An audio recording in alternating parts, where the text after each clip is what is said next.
अस्सलाम वालेकुम दोस्तों, कैसे हैं आप सब। उम्मीद में करता हूँ कि आप सब खैर खैरियत से होंगे और मज़े में होंगे। यार हमारे पास आज आ चुकी हैं हमारी बकरियाँ।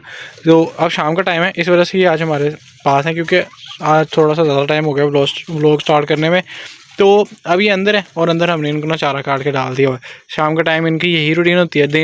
दिन टाइम फर्स्ट टाइम तो ये यहाँ भी होते हैं, लेकिन फिर जैसे ही थोड़ा सा क्लियर होता है ना, मतलब धुंध शुंध छटती है, अब वो इसलिए छोड़ के एक साइड पे खड़ा हुआ है क्योंकि उसको हमने दी है कीड़े मार दवाई। उसी को नहीं दी, इन सब को हमने दी है, इसलिए वो साइड पे खड़ा हुआ है। दिन टाइम ये बाहर जाती हैं जब थोड़ा सा मौसम क्लियर होता है, और इस टाइम ये वापस आ जाती हैं। अच्छा, इन सब को कीड़े मार दवाई हमने दे दी है, इनकी मेडिकेशन बहुत ज़रूरी है। और इनके साथ साथ ना आज हमने ये जो मुर्गियाँ नहीं हैं इनको दे दिया। इन मुर्गियों को नहीं, ऊपर वाली मुर्गियों को, और ख़ास तौर पे जो चूज़े हैं हमारे, जो 10 चूज़े हैं ना, यानी कि 9 छोटे और एक वो जो बड़ा अकेला माँ के साथ पैर रहा है वो, उन सबको भी, और ऊपर वाली ऑलमोस्ट सारे जानवरों को दे दिए। और बकरियों को बस नीचे वाली मुर्गियाँ ही रह गई हैं, बाकी अल्हम्दुलिल्लाह से सारों को क्लियर हो गया है। अब दवाई का सबसे ज़्यादा इफेक्ट हुआ है उसको, वो एक साइड पे मतलब अब खड़ा हो गया। अब वो उसका पेट क्लियर होगा, मुझे लगता है उसके पेट में ज़रा ज़्यादा कीड़े थे, पेट क्लियर होगा फिर वो आएगा, खाएगा आराम से। मतलब उसको एक दिन का तो टाइम लगेगा, कल तक वो आएगा। और मुझे एक बात ज़हन में नहीं रही कि इन में से जो ये रेड वाली बकरी है ना, इसको अभी कीड़े की दवाई नहीं देनी थी, लेकिन खैर हमने सभी को दे दी।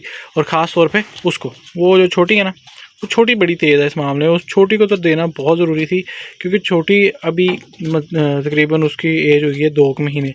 उसको देना इसलिए भी ज़रूरी थी कि एक तो उसकी ग्रोथ अच्छी हो जाएगी, दूसरा ना उसके पेट में कीड़े थे, और उसके साथ ये लाल वाली जो अजवा की बेटी है इसको भी देना ज़रूरी थे। इसके पेट में तो बहुत ही ज़्यादा थे, तो इन दोनों को तो हमने स्पेशली इन्हीं के लिए हमने इन सबको दी है। तो अल्लाह का शुक्र है अब थोड़ा सा क्लियर हुआ है। और बाकी अभी 14 दिन बाद एक और कोर्स करवाना। हाँ जी भाई, मेरे हाथ में कुछ नहीं है भाई। 14 दिन बाद एक और कोर्स करवाएंगे, फिर इंशाल्लाह इनके जो मज़ीद कीड़ों से, जो मतलब कीड़ों के अंडे वगैरह होंगे या जो भी होंगे ना, वो क्लियर हो जाएगा। अब ये हमारा बकरा जो सेम सुल्तान जैसा है, इसके बारे में भी मैं आपको बताऊंगा कि ये कहाँ से कैसे हमने परचेज़ किया। तो ये भी एक सरप्राइज़ ही था, लेकिन आज चलें, मैं खड़ा हुआ था तो मैंने कहा यार आज दिखा ही देते हैं। ये है बड़ा प्यारा, लेकिन बस थोड़ा सा ना गंदा हुआ है। ये देखें, अब आपको नज़र आएगा कि ये सेम सुल्तान जैसा, सुल्तान का मुंह भी ऐसे ही था और माशाल्लाह से ये भी ऐसे ही, और इसके कानों पे जो प्रिंट है ना वो भी सुल्तान जैसे ही है, मतलब डिटो कॉपी है। हाइट इसकी अभी से सुल्तान जितनी हो गई है, लेकिन माशाल्लाह अभी एज वाइज ये बहुत छोटा है उससे।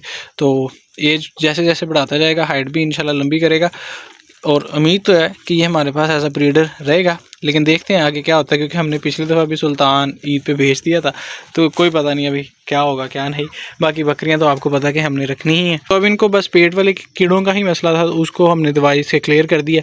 अब दूसरे जो कोर्स है वो 14 दिन बाद है, और फिर मैं सोच रहा हूँ कि जो तीसरा कोर्स है ना वो करवाऊँ मैं महीने बाद। तो जो मज़ीद शक शुबा होगा ना वो एक दफ़ा कंफर्म हो जाएगा। और हमारी जो बकरियाँ ना सर्दियों में आके ख़ास तौर पे थोड़ा सा डाउन होती हैं, इंशाल्लाह इस दफ़ा वो नहीं होंगी। अच्छा, मैं काफ़ी देर से बैठा ये देख रहा था, मतलब व्लॉग स्टार्ट करने से पहले, कि हमारी काली मुर्गी कहाँ गई जो इसके साथ यानी कि मादी पर के साथ फिरती होती थी। काली वही पठी जो अंडे देती थी। तो मेरे अचानक ज़हन में आया कि कल वो कुड़क हो रही थी और आज ना पिंजरे का दरवाज़ा भी खुला है, तो हो सकती है कि वो उस डब्बे में बैठी हो। तो मैंने कंफर्म कर लिया वो बैठी उसी डब्बे में हुई है, लेकिन अभी उसके नीचे हम अंडे नहीं रखेंगे। अभी मैंने उसको उठा के वापस नीचे वाले मतलब पिंजरे में शिफ्ट कर देना, नीचे पोर्शन में शिफ्ट कर देना। तो जब तक वो प्रॉपर कुड़क नहीं ना होती तब तक उसको अपने कुड़क नहीं बिठाना। एक और बड़ी ज़रूरी बात मैं आपको बताना भूल गया, वो मैं आपको भी दिखा देता हूँ कि हमने ना अब बकरियों वाला जो हमारा ये कमरा सा है, हमने उसको वहाँ से भी कवर कर लिया, क्योंकि अब धुंध बहुत ज़्यादा बढ़ती है और हवा भी बहुत तेज़ है। उस साइड से भी कवर कर लिया और इस साइड से भी कवर कर लिया। अभी सिर्फ इस साइड से उठाया हुआ है ताकि थोड़ी सी रोशनी रहे और ये इजीली खा सकें। एक दफ़ा ये खा लेंगे और जैसे सर्दी भी थोड़ी सी बढ़ जाएगी तो हम इस साइड वाला भी नीचे कर देंगे, तो एक प्रॉपर ना बंद कमरा टाइप हो जाएगा। बस ये फ्रंट वाली साइड ही खुली रहेगी जहाँ पर हम अभी खड़े हैं, बाकी अल्हम्दुलिल्लाह से सारी साइडें कवर हो जाएंगी। और ये बैठे रहते हैं यहाँ पे, हम फिर आते हैं मतलब ईशा की नमाज़ के बाद इनको हम ऊपर कर लेते हैं। इनके जो ऊपर वाली जगह है वहाँ पर ये प्रॉपर निज़ाम में बैठ जाती है और वो प्रॉपर चारों तरफ से बंद है। उसके आगे भी हम शीट लगा देते हैं हैवी वाली, तो सर्दी कहीं से अंदर जाती ही नहीं है। उसी के अंदर आपको पता है कि इनके साथ मुर्गियाँ भी एडजस्ट हो जाती हैं, तो वो अच्छा सीन लगा हुआ मुर्गियों का और इनका जुगाड़ सही लगा हुआ बिल्कुल। ये घर के चारे का एक और फ़ायदा है कि ये जो है ना डंडियाँ वो भी खा जाते हैं, जो ज़्यादा मोटी नहीं होती, क्योंकि ये अभी ताज़ा है, अभी काटा है और डायरेक्ट अभी डाल दिए, तो ये फ़ायदा है इनका। अभी देखें छोटी छोटी डंडियाँ, अब इन्होंने पत्ते तो कब के ख़त्म कर लिए हुए हैं, लेकिन ये ये जो बकरी खा रही है ना, ये सुल्तान की बेटी, ये डंडियाँ ही खा रही है, यानी कि सब अब डंडियाँ खा रहे हैं जो रह गई हैं, क्योंकि इनमें अभी रस है, ये जो मिठास होती है या जो भी होता है जो चारे में ज़रूरी होता है वो भी है, तो अभी ये उसी को खा रही हैं। अच्छा तो यार अब हम आ गए ऊपर, और अभी मैं ना आपको चूज़ों का दाने वाला सीन चेक करवाने लगा हूँ। ये बहुत ही उतावले होते हैं इस टाइम। अभी मैंने हाथ अंदर किया तो ये काटने लगे थे, अभी फिर देखिए। चलो एक मिनट, तू तो साइड बैठ गया।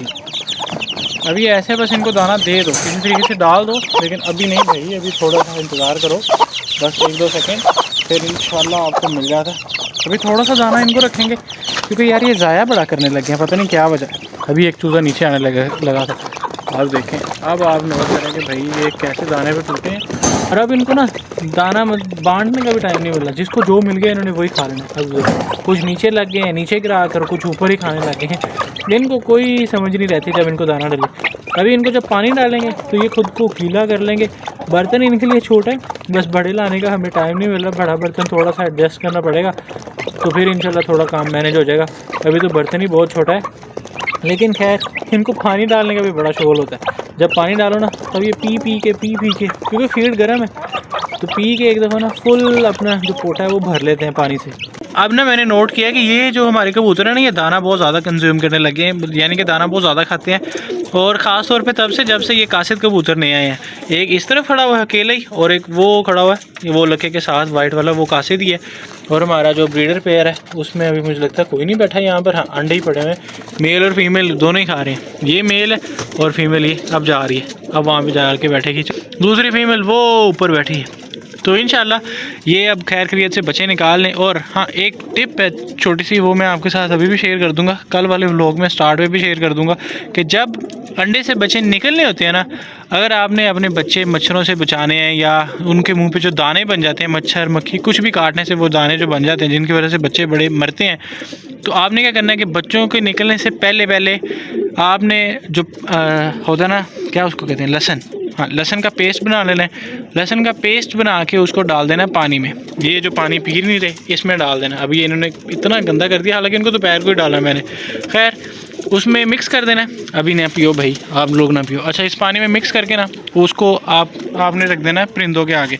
वो पानी आपने तब तक चलाना है जब तक बच्चे बड़े नहीं हो जाते, यानी कि खुद से खाने वाले या खुद अपने आप को मैनेज करने वाले नहीं हो जाते, तब तक चलाएं। तो इंशाल्लाह आपके जो बच्चों के दाने हैं ना वो नहीं बनेंगे, और आपके जो परिंदे हैं वो भी सेट रहेंगे, क्योंकि वो एंटीबायोटिक होता है। और वाह वाह, लड़ी जा रहे हैं, मैं ये देख रहा था कब से, क्योंकि वो एंटीबायोटिक होता है, और आपके जो परिंदे हैं ना उनको भी अंदर से सेट रखता है, तो वो माशाल्लाह से काफ़ी अच्छी चीज़ है। ये मैंने ट्रिक सीखी थी मामू से, क्योंकि मामू से मैंने पूछा था कि भाई ये क्या चक्कर है, तो उन्होंने मुझे बताया था ये ऐसे ऐसे आप इसको रिकवर कर सकते हो, जब मैंने उनसे ये कबूतर लिए थे तब।